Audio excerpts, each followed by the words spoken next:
તમને BHELની અંદર આવતો દેખાયો છે. ખાસ કરીને જે ચીની કંપનીઓને પાવર પ્રોજેક્ટ્સની અંદર બિડિંગ માટેની મંજૂરી આપવામાં આવી શકે છે, એને લઈને જ અત્યારે આપણને રોયટર્સે સૂત્રોને ટાંકીને આપણને જે સમાચાર આવ્યા, ત્યારબાદ BHELની અંદર અત્યારે એક મોટો ઘટાડો આવ્યો છે. અને આ છેલ્લો ઘટાડો છેલ્લા અડધો કલાકની અંદર આપણને આ મોટો ઘટાડો આવતો ખાસ કરીને દેખાયો છે, એટલે એના પર એક ખાસ ધ્યાન રાખજો. હવે મહત્વનું કેમ છે આ કેમ BHELની અંદર ઘટાડો આવ્યો, કારણ કે અત્યારે ઓલરેડી જે ભારતની અંદર ઘણા મોટા થર્મલ પાવર સ્ટેશન્સ બની રહ્યા છે, એના કોન્ટ્રાક્ટ અત્યારે BHEL પાસે છે.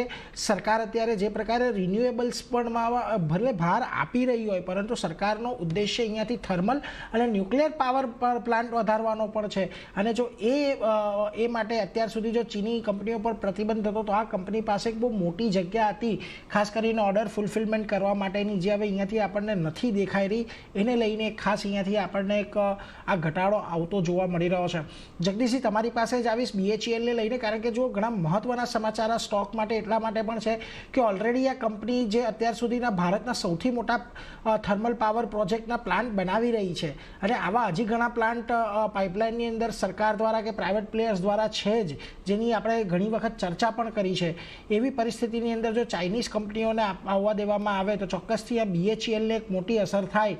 કઈ રીતે આ પરિસ્થિતિને સમજવી જોઈએ અને કઈ રીતે આગળ જતા આ પરિસ્થિતિને આપણે ધ્યાનમાં પણ રાખવી જોઈએ?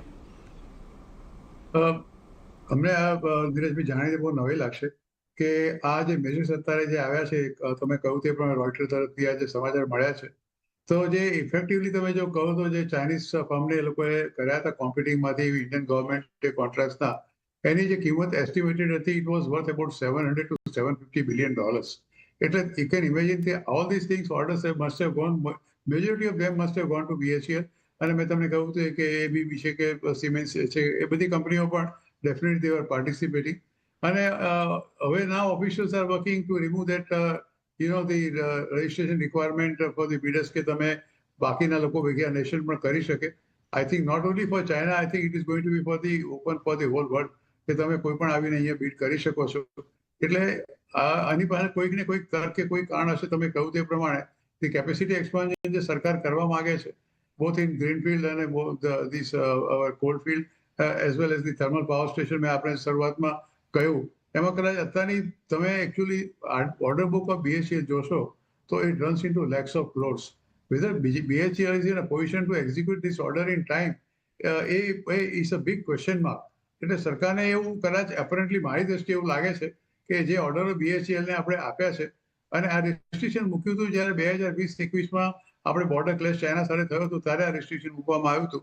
નાઉ our relations with China is gradually improving, એટલે આ રિસ્ટ્રિક્શન દૂર કરવાનું એક પ્રપોઝલ છે. અને BHEL પાસે એટલી ક્ષમતા પણ નથી કે જે ઓર્ડર એની પાસે છે એ ટાઈમસર એક્ઝિક્યુટ કરી શકે. અને જો સરકાર ખરેખર આ પાવર સ્ટેશન માટે મેં તમને કહ્યું તે પ્રમાણે જો કદાચ એ કરવા માંગતી હોય, તો ચોક્કસ આ જાતની નવી બહારની જે કંપનીઓ આવશે, that will be more useful. આ એક નીજક રિએક્શન ચોક્કસ આવ્યું છે, પણ એવું કઈ ખાસ ચિંતા કરવાની BHEL માટે જરૂર એટલા માટે નથી કે ગળા સુધી એમની પાસે ઓર્ડરો ભરેલા છે, અને એમાંથી કઈ થોડા ઘણા ઓર્ડરો આમથી આગા પાછા થાય તો કઈ ફેર પડે એવું નથી. I think BHEL is booked for next 5 to 7 years to execute the order. The only problem with the BHEL now is whether they will be able to execute in time or not. એટલે જો એ સમયગાળાને લઈને થોડીક ચિંતા છે, એટલે કોઈ બહુ વધારે ચિંતા કરવાની જરૂર નથી. ઘણા મોટી ઓર્ડર બુક ખાસ કરીને BHEL પાસે છે, પરંતુ આજે એક નીજર રિએક્શન તો આપણને અત્યારની પરિસ્થિતિમાં આવતું જોવા મળી રહ્યું છે.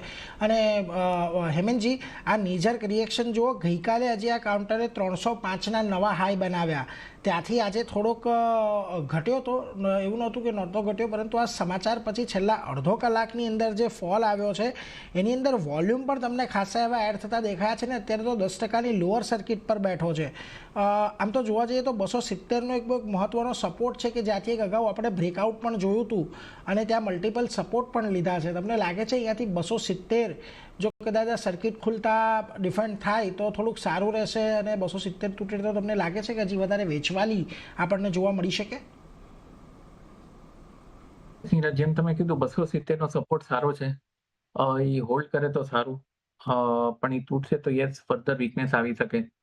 આમાં તો મને લાગે ફાર્મા શેર લેવા જોઈએ, ડોક્ટરને ફાયદો થશે, કારણ કે આવી રીતે 10% બેલ ઓકે, જેમ તમે કીધું નીજક રિએક્શન, પણ આ તો એવું રિએક્શન છે કે ની બી નહીં રહે, ખાલી જક જ થઈ ગયો. એટલે ને પાછી એફએનઓ નો સ્ટોક છે એટલે જબરદસ્ત. ને તમે વોલ્યુમ બી નીરજ પોઈન્ટ આઉટ કર્યું, સખત વોલ્યુમ થયું છે એટલે યસ 270 પર અટકવું જરૂરી છે.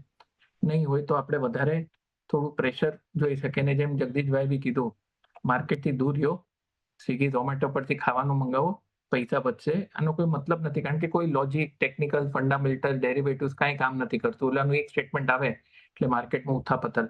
270 હોલ્ડ કરવું નીરજ એબ્સોલ્યુટલી જરૂરી છે. એ તૂટશે તો એકવાર હજી આપણને પ્રેશર આવવું જોઈએ, પણ આટલું સોલિડ સપોર્ટ છે, જોઈએ કામ કરે છે કે નહીં નીરજ. BHE